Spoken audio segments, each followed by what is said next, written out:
kondisi kita pada saat ini masih belum berubah.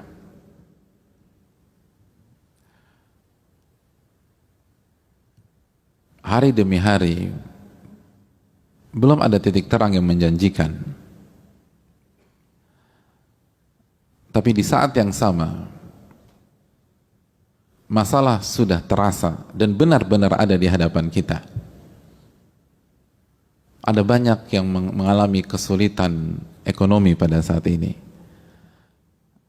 Ada banyak orang yang jatuh sakit pada saat ini.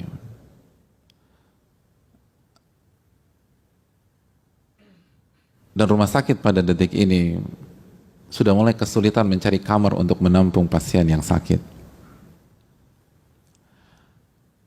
Ma'asyiral muslimin yang Allah muliakan, kondisi yang berat ini membuat banyak kita merasa jatuh, merasa miskin, merasa hancur, merasa gagal.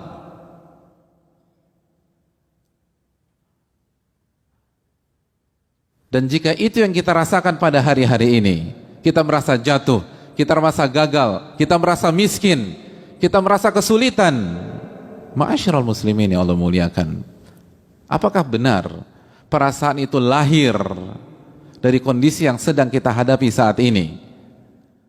Perasaan itu lahir karena COVID-19, perasaan itu lahir karena kesulitan ekonomi atau status kita yang dibebas tugaskan oleh perusahaan kita, atau ada faktor lain? Dan bagaimana Allah Subhanahu wa taala dan Rasulnya sallallahu alaihi wasallam menjelaskan itu kepada kita? Karena apabila kita membaca Al-Qur'anul Karim, kitab suci kita yang Allah firmankan la raiba fih, tidak ada keraguan di dalamnya, apakah itu jawaban yang akan kita temukan? Dan apabila kita menyimak sabda Nabi sallallahu alaihi wasallam yang dijelaskan oleh Rasul, yang dijelaskan oleh Allah Subhanahu wa taala dalam surat An-Najm ayat 3 dan 4, wa may yantiqu 'anil hawa in huwa illa wahyun yuha. Nabi tidak berbicara dengan hawa nafsunya, tapi wahyu yang Allah berikan kepada beliau. Apakah itu juga jawabannya? Kita merasa sulit, kita merasa susah, kita merasa gagal, kita merasa miskin karena kondisi yang kita alami pada saat ini. Ma'asyiral muslimin yang Allah muliakan, apabila kita kembali kepada Al-Quranul Karim dan hadis Nabi SAW, ternyata bukan itu jawabannya. Bukan yang sedang kita hadapi, bukan kondisi yang sedang kita rasakan, bukan kondisi yang sedang kita lihat.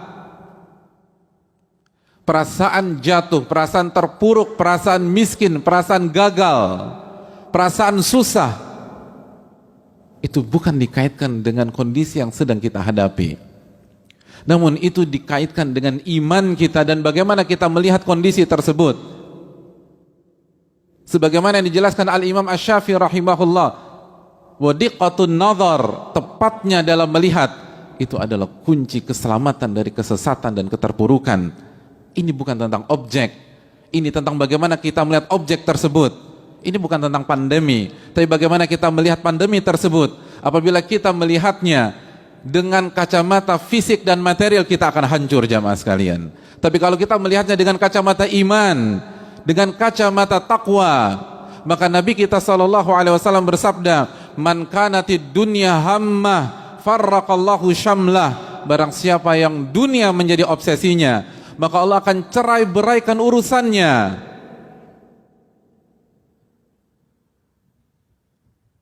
Nabi SAW mengatakan bahwa berantakannya urusan kita dan rasa di dalam hati kita itu bukan karena objek yang sedang kita hadapi, tapi ambisi yang ada dalam hati kita, motif pada saat kita hidup. Man kanatid dunya hammah, barang siapa yang dunia menjadi ambisinya atau motifnya, farraqallahu amrah, maka Allah akan cerai beraikan urusannya. Wa ja'alal faqra baina 'ainai, maka Allah akan berikan rasa takut pada kemiskinan di hadapan pelupuk matanya. Ternyata merasa miskin, merasa fakir, merasa jatuh, itu bukan karena angka yang ada di saldo kita, tapi karena ambisi kita terhadap dunia. Itu yang dijelaskan Nabi kita sallallahu alaihi wasallam. Wa ja'alal faqra baina 'ainai, Allah akan jadikan kemiskinan benar-benar berada di pelupuk matanya. Walam ta'tihi dunya illa ma kutibalah. Dan itu nggak merubah kondisi apapun. Itu tidak merubah kekayaan atau kemiskinan kita, karena dunia akan datang sesuai dengan apa yang Allah takdirkan kepada kita. Ketika ambisi kita benar-benar luar biasa terhadap dunia, itu tidak mendongkrak saldo kita, itu tidak mengangkat angka-angka dan pundi-pundi kekayaan kita. Nabi SAW yang mengatakan tidak akan ada tambahan dari apa yang sudah Allah tetapkan, sehebat apapun ambisi kita terhadap dunia. Ma'asyiral muslimin yang Allah muliakan, bukankah kondisi sekarang memang sangat berat, tapi kalau kita sikapi dengan Al-Quranul Karim dan hadis Nabi SAW, bukankah ini seluruhnya menyerang dunia kita? Selama kita beriman, mungkinkah itu menyerang agama kita? Tidak, jemaah sekalian. Oleh karena itu Nabi SAW melanjutkan, wa man kanatil akhiratu hammah, barang siapa yang akhirat menjadi ambisinya, jama'allahu amrah, Allah akan mudahkan dan Allah akan selesaikan urusan-urusannya. Nabi kita SAW yang menjamin itu, jamaah sekalian. Nabi kita SAW yang dikatakan oleh Allah Subhanahu Wa Taala, wa ma yantiqu 'anil hawa in huwa illa wahyun yuha. Nabi tidak berbicara dengan hawa nafsunya, tapi wahyu yang Allah wahyukan kepada beliau. Allah dan Rasulnya menjanjikan apabila ambisi kita adalah akhirat, apabila hari ini kita rubah ambisi kita yang awalnya dunia, dunia dan dunia, lalu kita arahkan kepada akhirat, maka Allah akan mudahkan segala urusan kita. Allah akan atur semua agar semua sesuai dengan apa yang kita butuhkan. Jama'allahu amrah, Allah akan mudahkan segala urusannya, Allah akan lancarkan segala urusannya. Wa ja'alal ghina fi qalbi, dan Allah akan masukkan kekayaan ke dalam hatinya. Kaya itu tentang rasa, jamaah sekalian, bukan tentang angka. Allah akan berikan kekayaan di dalam hati seseorang sehingga dia tenang, sehingga dia nyaman walaupun sesulit apapun kondisi yang sedang dihadapi. Itu janji Allah dan Rasulnya sallallahu alaihi wasallam. Wa ta'tihi dunya wa hiya raghimah, dan Nabi SAW mengatakan, dan dunia akan datang kepada dia dalam kondisi dunia itu hina. Bukan kita yang menghamba kepada dunia, bukan kita yang menjilat dunia, bukan kita yang ngemis-ngemis terhadap ahli dunia. Dunia itu akan datang, dunia akan datang dalam kondisi hina, dalam kondisi rendah. Dia akan datang kepada kita. Itu yang dijanjikan oleh Nabi kita sallallahu alaihi wasallam. Tapi siapa di antara kita yang meyakini sabda Nabinya sendiri sallallahu alaihi wasallam? Ma'asyiral muslimin yang Allah muliakan, obsesi dan sudut pandang dunia itu yang menghancurkan kita, itu yang membuat kita ngiri, itu yang membuat kita hasad, itu yang membuat kita membanding-bandingkan terus tentang kondisi kita dengan kondisi orang yang mungkin dilancarkan oleh Allah Subhanahu wa Ta'ala pada hari ini. Ini yang membuat kita terpuruk, ini yang membuat kita down, ini yang membuat kita jatuh ketika hasil swab kita dikatakan positif, karena obsesi kita terhadap dunia begitu besar. Oleh karena itu hadirin yang Allah muliakan, ketika Qarun memamerkan kekayaannya, dibawa kekayaannya di hadapan masyarakatnya, apa yang Allah katakan dalam surat Al-Qasas ayat 79? Orang-orang yang menginginkan dunia tidak tenang hidupnya, jamaah sekalian. Orang-orang yang menginginkan dunia gelisah hidupnya. Orang-orang yang menginginkan dunia mengiri terhadap apa yang dimiliki Qarun. Qala alladzina yuriduna al-hayata dunya, berkatalah orang-orang yang menginginkan dunia, ya laita lana mithla ma utiya Qarun, andai saja kita memiliki harta sebagaimana yang dimiliki Qarun. Ada rasa iri, dan rasa iri tidak membuat kita tidur nyenyak, jamaah sekalian. Rasa iri membuat kita tidak nyaman, rasa iri membuat kita kepikiran, rasa iri tidak bisa membuat kita tertawa lepas. Ya laita lana mithla ma utiya Qarun, innahu ladzu hadzin azim, ini adalah anugerah yang besar. Maka kalimat seperti itu dikoreksi oleh para ulama pada saat itu. Wa qala alladzina utul ilma, berkata orang-orang yang diberikan ilmu oleh Allah Subhanahu wa taala, wailakum, celaka kalian, thawabullahi khairun liman amana wa amila salihah. Celaka kalian, kenapa berpikir seperti itu? Itu merusak kalian. Celaka kalian, kalian akan celaka apabila kalian berpikir seperti itu. Wailakum, kalian akan hancur apabila kalian tetap berpikir seperti itu. Kalian akan jatuh, kalian akan terpuruk, kalian tidak akan bahagia apabila kalian masih berpikir tentang harta lagi, harta lagi, harta lagi, dunia lagi, dunia lagi, dunia lagi. Lalu mereka menjelaskan, thawabullahi khairun liman amana wa amila salihah. Ganjaran dari Allah itu lebih baik bagi orang-orang yang beriman dan beramal saleh. wala yulaqaha illa sabirun, dan tidak ada yang bisa mendapatkannya kecuali orang-orang yang sabar. Ma'asyiral muslimin yang Allah muliakan, bukankah para sahabat Nabi SAW mengalami kondisi yang lebih berat daripada kita? Kita tidak meremehkan kondisi hari ini. Kondisi ini berat, dan mungkin kita nggak pernah mengalami kondisi seperti sebelumnya. Tapi apakah para sahabat tidak pernah mengalami kondisi seperti kita? Bukankah Bilal mengalami kondisi yang jauh lebih berat daripada kita? Tapi ada keluhan dari kalimatnya, ada keluhan dari lisannya, ada keluhan dari bibir seorang sahabat yang luar biasa ini. Yang ada adalah Ahadul Ahad. Allah itu Esa, Allah itu Esa. Dan kita bandingkan dengan ujian yang Allah berikan kepada kita pada hari ini dengan Bilal 15 abad yang lalu. Sudah berapa keluhan yang kita ucapkan dengan lisan kita, sudah berapa umpatan yang kita ucapkan dengan lisan kita, sudah berapa banyak perbandingan materi yang sudah kita ucapkan dengan lisan kita. Adapun Bilal disiksa, dipukuli, dihina, dibakar, dilecehkan, dan beliau hanya mengatakan Ahadul Ahad. Bukankah kata para ulama, lisanu mir'atu qalbi, lisan adalah cermin yang ada di dalam hati. Artinya sesulit apapun, ketika Bilal hanya mengatakan Ahadul Ahad, itu menunjukkan ketenangan di dalam hati, itu menunjukkan kebahagiaan di dalam hati, itu menunjukkan keyakinan di dalam hati, karena lisan seseorang menunjukkan apa yang ada di dalam hatinya. Ma'asyiral muslimin yang Allah muliakan, bukankah para sahabat Nabi SAW di perang Ahzab mengalami kondisi yang lebih genting daripada kita, dikepung oleh pasukan yang begitu banyak, pasukan yang tidak seimbang. Oleh karena itu mereka menggunakan ide Salman Al-Farisi untuk membuat parit. Kondisi yang sangat mencekam. Kalau salah strategi, dalam hitungan hari mereka akan wafat, mereka akan terbunuh. Tapi apakah mereka merasakan apa yang kita rasakan pada hari ini? Apa komentar mereka? Apa keyakinan mereka? Allah jelaskan bagaimana perasaan mereka ketika melihat musuh yang ada di depan mata, musuh real, tidak ada ilusi pada saat itu. Bukan tidak terlihat seperti hari ini, terlihat dengan segala pemandangan yang menakutkannya. Tapi apa yang diucapkan oleh mereka pada saat itu, jamaah sekalian? Hadza ma wa'adanallahu wa rasuluhu wa sadaqallahu wa rasuluhu. Mereka mengucapkan ini adalah janji yang Allah janjikan dan Rasulnya janjikan, dan maha benar Allah dan benarlah Rasul sallallahu alaihi wasallam. Allahu akbar. Wa ma zadahum illa imanan wa taslima. Dan ketika mereka melihat musuh di depan mata, tidak ada yang menambah di dalam diri mereka kecuali iman dan ketundukan kepada Rabbul Alamin. Surat Al-Ahzab ayat 22. Pernahkah kita melihat pemandangan sebagaimana mereka melihat pemandangan tersebut? Kenapa mereka bisa demikian, jemaah sekalian? Ketika mereka melihat musuh yang real depan mata mereka yang ingin membunuh mereka, mereka hanya mengatakan hadza ma wa'adanallahu wa rasuluhu. Ini adalah janji Allah dan Rasulnya. Apa maksud janji Allah dan Rasulnya?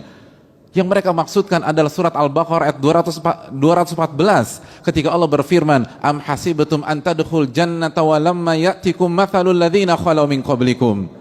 Apakah kalian berpikir kalian akan masuk surga sedangkan kalian belum mengalami ujian yang dialami oleh umat-umat sebelum kalian? Masathumul ba'sa wa dharra wa zulzilu. Mereka digoncang, mereka diberikan kesulitan, mereka merasakan rasa sakit, mereka keterpurukan, dan mereka merasakan kegoncangan yang begitu luar biasa. Wa zulzilu, digoncang-goncang dalam masalah dunia mereka.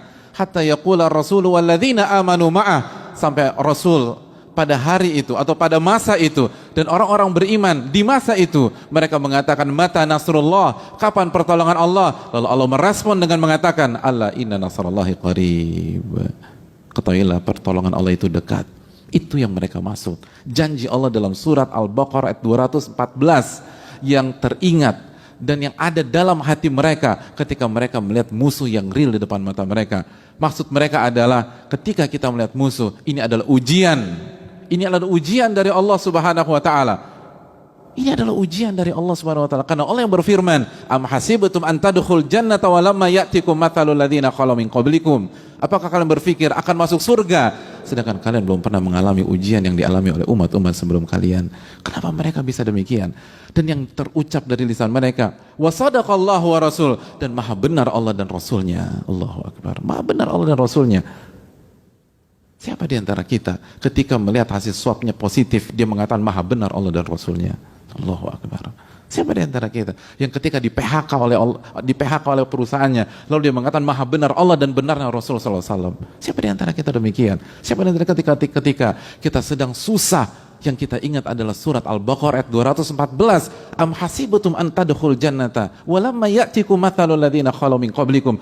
Apakah kalian berpikir kalian akan masuk surga sedangkan kalian belum pernah mengalami ujian yang dialami oleh umat-umat sebelum kalian? Siapa di antara kita demikian?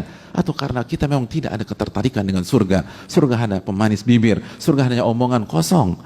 Tidak ada keyakinan di dalam hati kita. Beda dengan para sahabat Nabi SAW.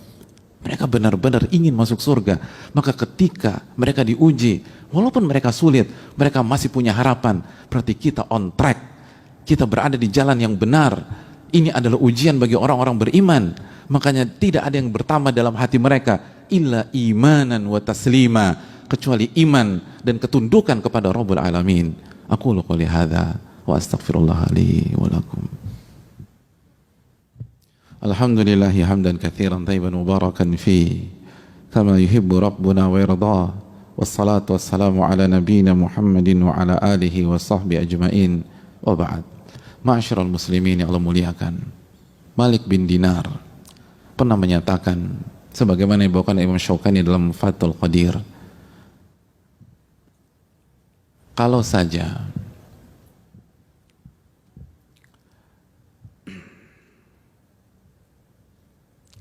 kata beliau, kalau saja kita diberikan opsi antara memilih emas yang fana dengan alat keramik atau alat-alat keramik yang terbuat dari tanah liat yang kekal, maka orang yang berakal akan memilih alat-alat keramik yang kekal dibanding emas yang hanya bisa kita nikmati 1, 2, atau 3 hari. Lalu bagaimana dengan akhirat? Kata beliau, akhirat ibarat emas dan kekal. Lalu dunia, kalaupun ada artinya, itu seperti alat keramik tanah liat yang akan sirna. Maka mungkinkah orang yang berakal memilih dunia daripada akhirat? Ma'asyiral muslimin yang Allah muliakan, dalam hadis yang dikutip Imam Muslim, yu'ta bi asyaddi an-nasi bu'san fid dunya, pada hari kiamat kelak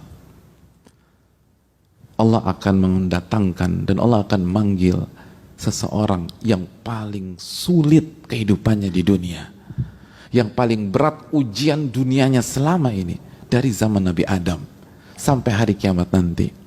Allah akan panggil orang yang paling sulit kehidupannya, tapi dia termasuk ahli surga.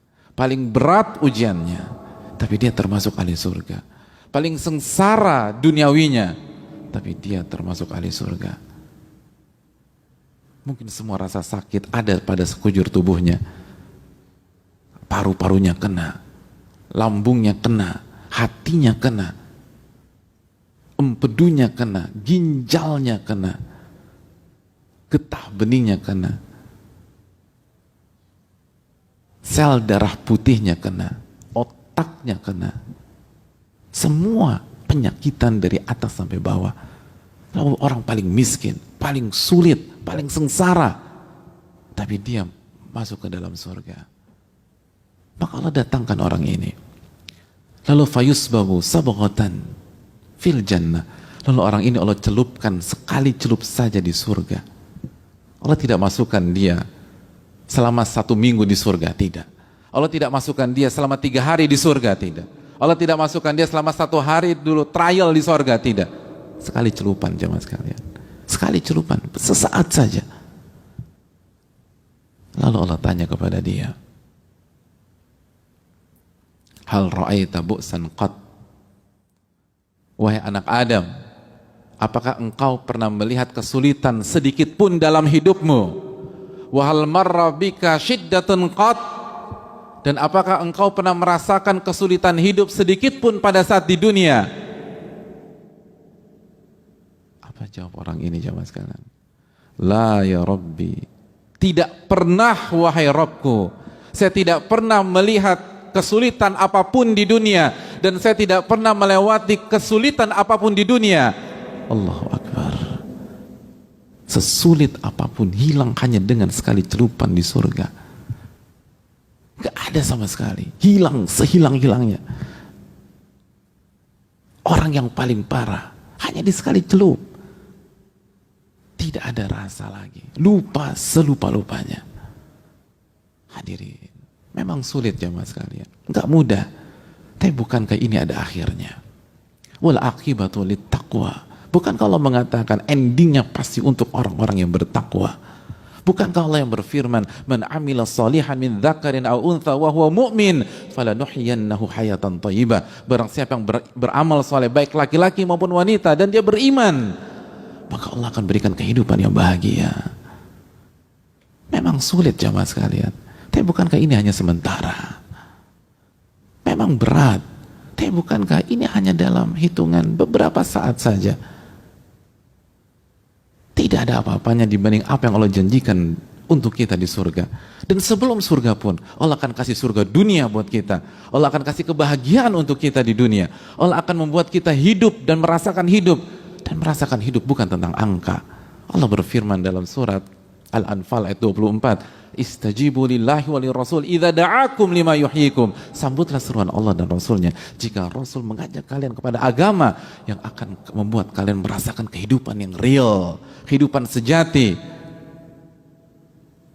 Memang sulit ya mas kalian, tapi ini ada akhirnya. Sekali celup saja semua selesai, gak ada tandingannya. Wal akhiratu khairu wa abqa. Akhirat lebih kekal dan akhirat lebih lama. Hadirin yang Allah muliakan, bal tu'thiruna al-hayata dunya. Tapi Allah mengatakan, tapi manusia lebih memprioritaskan dunia. Di saat-saat seperti inilah loyalitas kita ditentukan jamaah sekalian. Di saat sulit seperti inilah kita menilai siapa sahabat sejati dan siapa orang yang aji mumpung dengan kita. Bukankah begitu juga konsepnya di saat-saat inilah kita buktikan kita hamba sejati dan bukan seorang hamba yang penjilat. Ini yang bisa disampaikan. Semoga bermanfaat. Marilah cari ridho Allah dan cari kehidupan akhirat agar kita bisa bahagia di dunia maupun di akhirat.